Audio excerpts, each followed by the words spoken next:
আপনি কি নিয়মিত গ্রামীণ ফোনে কল করেন এবং কল খরচ কমাতে চান? তাহলে আজকের ভিডিওটি আপনার জন্য।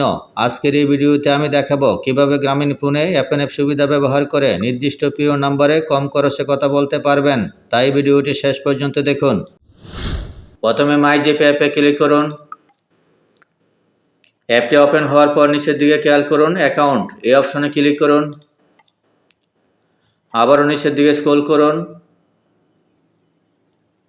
এখন খেয়াল করুন এফএনএফ অলরেডি 7টি নাম্বার এখানে আমার অ্যাড করা আছে এফএনএফ হিসাবে। তারপরে 18টি পর্যন্ত আমি এখানে অ্যাড করতে পারবো।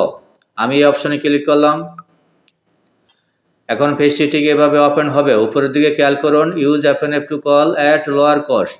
বুঝতেই পারছেন কম খরচে কথা বলার সুবিধা পাবেন আপনি। আর এখানে প্রথমে আছে সুপার এফএনএফ।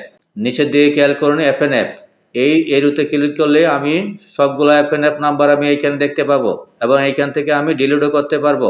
আবার নতুন করে অ্যাড করতে যদি চাই তাহলে অ্যাড এফএনএফ এই অপশনে ক্লিক করুন।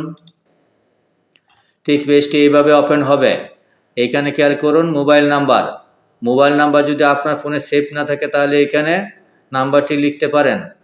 আর যদি সেভ করা থাকে তাহলে এই যে মানুষের মতো আইকনটা দেখতে পাচ্ছেন এখানে ক্লিক করুন। এখন আপনার সেভ করা নাম্বারগুলো আপনি এখানে পাবেন। এইখান থেকে আমি একটি নাম্বার সিলেক্ট করে দিচ্ছি।